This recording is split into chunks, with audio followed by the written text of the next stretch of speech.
Well, hello and welcome to Light Reading Podcast. I'm Jeff Baumgartner, a senior editor at Light Reading. And I'm Grant Spellmeyer. I'm the president and CEO of America's Communications Association, ACA Connects. All right. Hello, Grant, and welcome back to the podcast.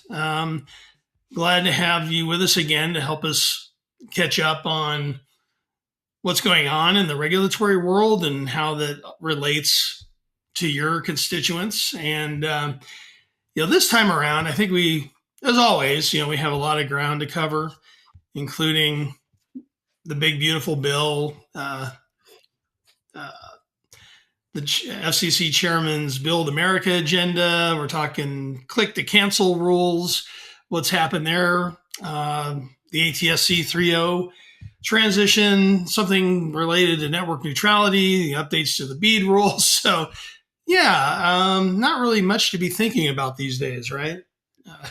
Yeah, I do. I do kind of chuckle and glad to be back with you again. After the presidential election last fall, some people looked at me and said, "So there's really not going to be much going on in Washington for ACA Connects members to worry about any longer because Republicans are in control of everything." And we certainly have found ourselves at the midway point of 2025 with no shortage of things to talk about, think about, and worry about. Yeah. So we'll kind of figure out, excuse me, like what the first topic, like what's good, bad, and ugly, right? So the big beautiful bill, which I think covers some ground that extends into the world of your members, and I think some of the commentary on the positive side had to do with the tax provisions, and some people are happy with the restoring of the FCC's auction authority, but there's also concerns about how frequencies are used in the Wi-Fi and CBRS bands, and I think that there's some what happens there is of concern to the cable operators, given that their wireless strategies kind of focus on the use of some of those bands and that technology. So as we all kind of absorbed everything that was in the bill and tried to unpack everything with respect to your membership, I mean, what's good? Is anything bad? Is anything ugly to do with with that particular bill? Well, there's certainly is and was a lot to this one big beautiful bill that the president signed over the holiday weekend. I'd start out by saying there's some really good stuff in there. First and foremost, some of that goodness comes from the fact that it got done. There was a lot of overhang of things like just tax policy in general that if that had not gotten done would have really had a potentially big impact on the economy. So glad to see the bill signed into law. On a tax front specifically, the changes that were made on making bonus depreciation permanent, and increasing the limits on things like interest deductibility was really good for my members. And there's all the talk in the tech press has been around the spectrum stuff, and the spectrum stuff's important, but certainly from the perspective of my members who are busily out there trying to invest capital and worry about what happens in the next 24 months, in terms of construction, et cetera, those changes are vitally important, and we're glad to see them. I'm glad to see that the FCC got its spectrum auction authority back. I never thought it was going to lapse in the first place, and it would certainly be very difficult for American competitiveness had spectrum auction authority not been restored. There was some back and forth, as you know, between the House version, the Senate version. In the end, we ended up with what appears to be an auction pipeline of 800 megahertz of spectrum. And That's certainly an important thing, and will be the number one thing that ACA Connects and its members focus on, I think, in the next 12 months. We're going to see a proceeding at the FCC. Kind of right out of the gate, there's a mandate to auction at least 100 megahertz of C-band in the next 24 months. And I think that'll be the first big item on Chairman Carr's plate at the FCC. He's already said as much. And it'll be something that I've already been up to talk to Commissioner Trusty last week about it, and we'll be engaging early and often and regularly at the FCC on it. Let's see, good, bad, ugly. There were some changes made to certainly open the possibility of some adverse impact to CBRS licensing, shared spectrum policy, some of the Wi-Fi bans. Those are things, various swaths of spectrum that my members depend on to varying degrees, depending on where they operate in the country and what their business plan is. Sure. Certainly, we're going to be paying careful attention to make sure that the commission follows the law and strikes the right balance between licensed and unlicensed. There's a lot of operations underway that I don't think anybody wants to screw up the Wi-Fi ecosystem, and I am optimistic that we can work our way through all of that. But it certainly will be a big undertaking for the next 12 to 18 months. Yeah.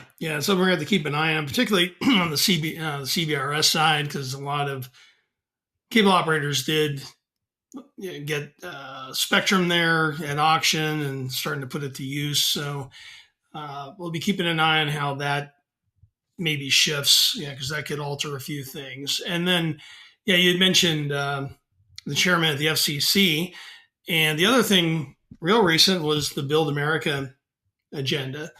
They're looking at accelerating networks by helping out to streamline or maybe get rid of some of the rules and some of the other red tape that might be associated with broadband bills and builds. So then we're seeing something related to like pole attachment rules. So I think there's a lot to unpack within that agenda, right? And I think ACA Connects already come out and said, hey, this is good news. But I guess maybe expand on that a little bit on why this is good. Does it give operators more guidance in the short term and on how they can use their resources to or direct those resources toward building? Yeah. So what I have said historically on this is every time I go out to see one of my members, I would come in over the course of the last 3 years and I'd talk about all the crazy things going on in Washington and how we needed to fix things like Title II rate regulation and work on broadband deployment. And I'd go down a laundry list, and then my members would invariably stop me and go, yeah, but you know what the real problem is? The real problem is things like access to poles, obstructions put up trying to cross a railway crossing, the need for streamlining of siting. And so I have always taken that to heart. Early this year, the thing that I really wanted to see tackled in the One Big Beautiful Bill was some of this stuff related to permitting reform. Most of that was knocked out by the Senate parliamentarian early on under the procedures of the Senate. But so it's important to us. I'm really excited that Chairman Carr has decided to put this front and center as the next thing that he works on. He certainly had a lot of success as a commissioner working on streamlining of small cells in the wireless industry and all of those issues. And we see this following, right behind that. I'll tell you that over the course of the last 7 years, ACA Connects members have expanded the number of households that they deliver broadband to by 50%. It's a big number over 7 years. It's really good growth. Is It that happened included a period of a pandemic where yeah. a lot of things weren't functioning smoothly. And so we've driven a lot of broadband out there, but there's a lot more that needs to go. And as I said, my members are constantly talking to me about ways to fix the pole attachment process, speed up permitting, as you said, cut red tape. I think that kind of sums it up. There's an item on the July open meeting related to pole attachments. It's a really good start, and we have spent time. My team has with the bureau staff, working both on what's in front of us now and what we hope the commission comes with over the course of the next 12 months. Yeah, It's good stuff. when you're talking about expansion, I imagine it's through a mix of things. So from your members, so is it things like edge outs and programs like RDOF, and I kind of where's all the expansion Yeah, coming it's from? so it's a lot of it is private sector funded edge out. Okay, There certainly was RDOF opportunity in there, and other government funding programs that we've seen. But a lot of it was, some of that would be upgrades of, various generations of DOCSIS, deployment of fiber, et cetera, that go into those numbers. But okay, I'm proud of what the membership has done. Comcast gets a lot of attention every day, but the little guys are out there plugging away hard as well. okay. All right, I want to maybe shift gears a little bit to another area that you were it was important to your organization, and that was the court recently vacated the FTC's click to cancel rules, and I was kind of reading through that. There was a procedural error or something related to the analysis, but uh, so I was kind of trying to think of this one through a couple different lenses, right? I think as a consumer, it would seem like a good thing, right? If you want to cancel something, shouldn't it be pretty simple? But I mean, there's some concerns, right, from your side of it. So I was wondering if you can talk a little bit about that as to why something like Yeah, that would be a burden. um, Yeah. there are, and I think it's a balancing act. We were glad to see the court send it back. We think the FTC tried to shortcut the process in order to avoid Mm. some of the timing related to Congressional Review Act legislation. So they skipped too many steps and have been sent back. And I think Will it come back? I You think think? that's good. Yeah. I'm not going to predict. I don't spend enough time in front of the Federal Trade Commission to really Mhm. want to predict what the Trump FTC will do. Yeah. But it certainly might in some form or another. Um, it's a balancing act. You're right. Everybody likes the concept of click to cancel. I've used click to cancel to, cut off a streaming service at one point or another along the way, and it's really handy to have it. It's one thing, and I'm not going to say that it should be mandated for anybody, but it's a lot easier for a Netflix to handle the infrastructure needed to implement click to cancel than it is for many of my members who sometimes, have got 15, 10, 20, 30 employees in the entire company. And there's a lot of Oh, I administrative see. burden in implementing that and maintaining it. And every dollar that goes into regulatory compliance is a dollar that's not left over for deployment. I think as you engage in that balancing act, the better outcome is to drive deployment and then let the free market shape through competition who it is that chooses to offer something like click to cancel and doesn't. Um, Yeah. Well, some of I, that. might I'd go. love to. I'd love to click to cancel my. I don't. I can't click to cancel my electric bill. I'd like to click Maybe to they need to cancel focus on that.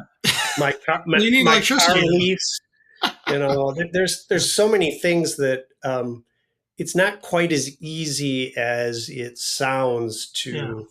to implement those things across a universe of offerings.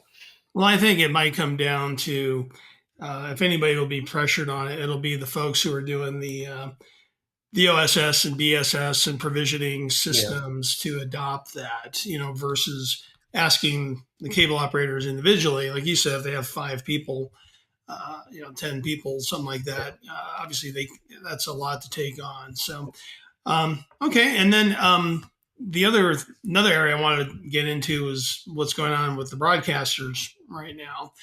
And we're not talking about retrans, which is for this particular conversation, but We should be, but we'll skip yeah, it for purposes yeah. of today. So for today, yeah, we'll limit it to the ATSC 3.0 transition, or what they like to call NextGenTV, and we've seen NAB going out to the FCC wanting to put a hard deadline on the transition, at least for the high power stations. But we saw ACA Connects and CTA, and some other folks get together and reiterate to the FCC why you're opposed to like this mandate on a transition, citing things like the cost to cable operators, the market rather than the government should mandate these sorts of things.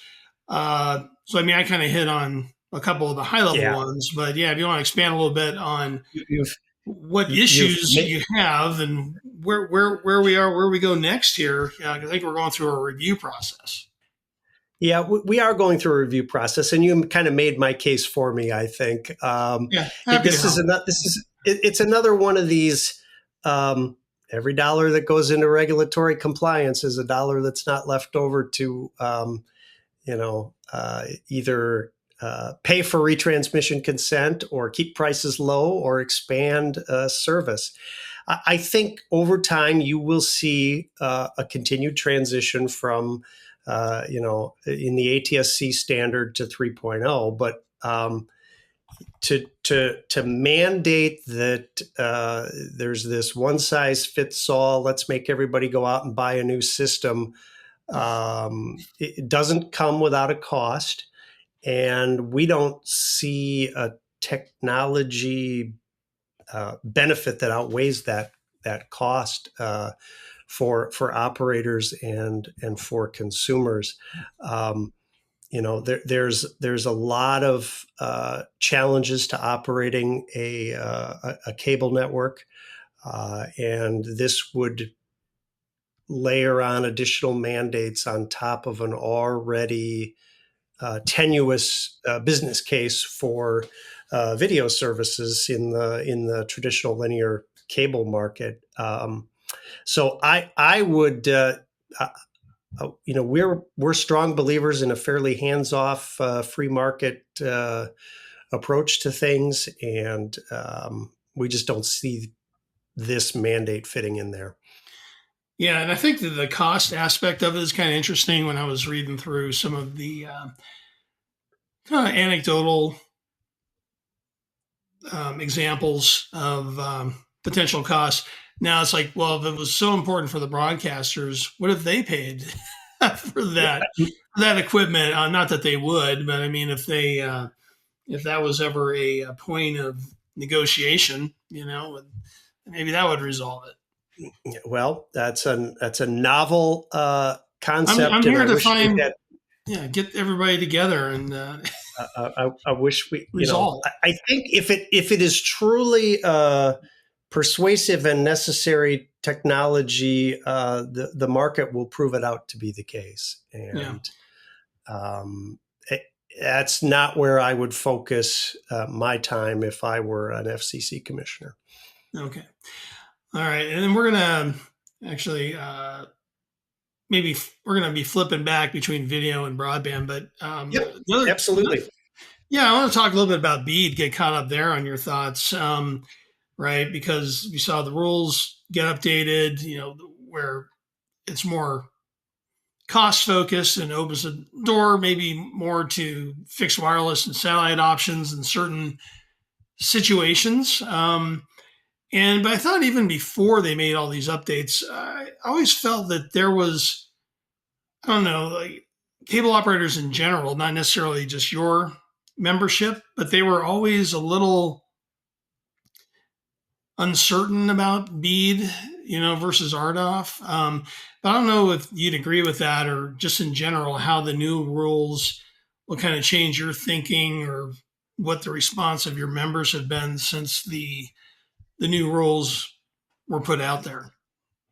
Yeah, I think I think it's a very fair question. I think many of my members have been hesitant about the program. Part of that, however, has been driven by the fact that we somehow burned up 3 years worth of time in the Biden administration talking about the rules and thinking about the rules and doing the mapping, and that we haven't actually gotten to the point where the starting gun goes and we find out, what's going on. I guess we did in a couple of states near the end of last year, but I think I have members in a variety of different places, some of whom are very interested in participating, and I suspect will be there. Others who aren't going anywhere near it for a variety of reasons, and then there's folks in between. The good news is we're going to find out pretty quickly. Yeah, there's no hard and fast position on it among the members. There is not. It depends on what part of the country you serve, where you're at in your network evolution. Where does what's your business model look like? Are you funded by private equity, or are you a 120-year-old family-owned telco, or have you been in the cable business for 40 years?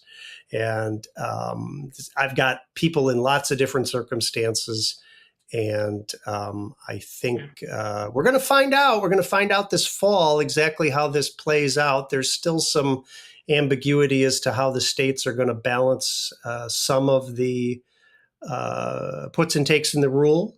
But I know I've got members who are coming in with bids, and we'll see how it all shakes out, the tail of the tape in the end. Okay. And as we're talking, a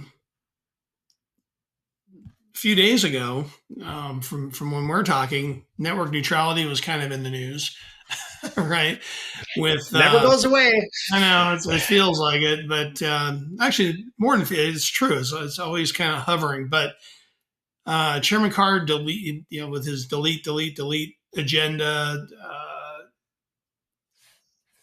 I think finally did away with that docket, if that's the right way to think about it. I mean, I think the rules themselves have been kind of moot because they never came to fruition in the Biden administration. So therefore, it was just kind of status quo that there were no rules. But I think, Free Press was upset that this was done but not put out for public comment. So, I mean, we can debate about that. But it does fit this agenda of Carr's. But what's your reaction? Because obviously going forward without the specter of network neutrality rules is probably good for your members. I mean, even from my standpoint, it's like, well, it'll at least be 3 years before I have to even worry about it. So, from that standpoint, I'm super happy about it, but then I don't have to spend any of my time thinking about it. But what about for the people where it really matters? Well, it certainly is a good outcome that, Title II rate regulation and the net neutrality rules are not in front of the commission at the moment. I'm going to sound like a broken record, but it's that same thing. Every dollar that we spend on worrying about compliance with unnecessary, unproven rules is a dollar that doesn't go into investment. And we really need to get back to there. I've seen no evidence of anybody really engaging in any abusive practices in the marketplace in many, many, many years, if ever. And I'm not Well, aware of any that have ever gone on from my members. well, the So market's changed a lot. the market's changed a lot. Yeah. If you don't like the broadband service you get from my member, you can there's many options in many locations. You can go to the local telco. You can go to any one of a number of fixed wireless providers. You can go to a wireless carrier. You can go to the satellite industry. There's no room left for the kind of monopoly conduct that I think Title II was intended to deal with. Yeah. I think, meanwhile, I think we have seen some, uh, and I think that these steer clear of any like network neutrality principles. But when we're talking about like low latency and things like that, so it seems to be where some of the focus is on in terms of how an operator would adjust, the way a gaming application would That's work, the right. traffic for a gaming Look, application would work versus, something that needs best effort. So I think we'll see some of that continue, but I think so far I have not seen a lot of network neutrality advocates come out against some of that stuff. So consumers want low latency, and that's why yeah. my members are principally focused on fiber deployment to deliver the best low latency networks they can deliver. And that's another example of the marketplace working. All right. Well, another area where the market has changed a lot over the last 10, 15 years is video and pay TV, right? Because I think, we still see a lot of shifts in the market with that model in terms, in the age of streaming and how services are now being rebundled with pay TV. Seeing a lot more sports content and rights move to streaming. So, what's kind of the big thing you're focused on in that world right now from the ACA Connects agenda? Well, I would say that video products remain a big focus of a subset of my members, a large subset of my members. Yeah. Some Some are people have getting out walked of it. away. Yeah, Yeah. some have gotten out of it completely, and the trend is in that direction and more towards a focus on providing a quality broadband network to deliver the service, and that's fundamentally what I get up and think about every day. But there is a ton going on in the world of the evolution of the video marketplace. I think I saw Commissioner Goodell interviewed in the last week, and the question to him was about this coming year you'll be on 10 different platforms during the course of the season. You'll have some NFL game airing on, and it's becoming dizzying to keep track of it all. Costs continue to escalate. Oklahoma City Thunder just signed their two superstars each to $250 million contracts. That $500 million does not come from nowhere. It comes from programming costs, and it's Not coming from the hot dogs it's that people are going to buy at the yeah, they don't stadium. make that back. That's right. They don't make that back off of hot dogs. They make that back off of big time uh, contracts. And so we continue to watch those trends. Brett Guthrie, the chairman of the House Energy and Commerce Committee, has called for a relook at the 92 Cable Act. We're supportive of that proposal, and I think that needs to happen for a variety of reasons. Retransmission consent, ATSC 3.0, streaming. Heck, you can put click to cancel rules in there if we can find a way to fix everything else. But that's kind of what I'm paying attention to right now is how do we contain programming costs, and how do my members continue to have access to the programming? There's concern as more and more of the high end events disappear to pure streaming platforms that's something people have got to keep an eye on as well. Blackouts at college football games. big issue. Okay. All right. Well, I know we covered a lot of ground, but is there, we want to talk a little bit about the independent show, but before we do that, what else? Is there anything else? Anything I'm missing that is kind of on the front burner or approaching the front burner that we need to be thinking Well, about? yeah, we kind of talked. I guess I touched on C-band. I see in this context of spectrum, I see that C-band transition in particular, or what appears to be a coming second round of C-band transition to be very important to the members, and we'll be focused on that. We'll be focused on if Congress chooses to tackle a 92 cable rewrite, and we think they should, we'll be there on that. The rest of it's broadband deployment rules. And I think so. I think you've covered it all. We're excited about the Independent Show, which is coming up in a few weeks out in Salt Lake City with our partners at NCTC, the cooperative. And it's always good to get together at the Independent Show. It's the best opportunity I have every year to see a wide swath of my membership. Salt Lake City is a special city, and if you haven't been there in a while, it's a really neat place to go visit. And I'm excited to get out, talk to the members, talk about some of the regulatory issues that we've hit here today.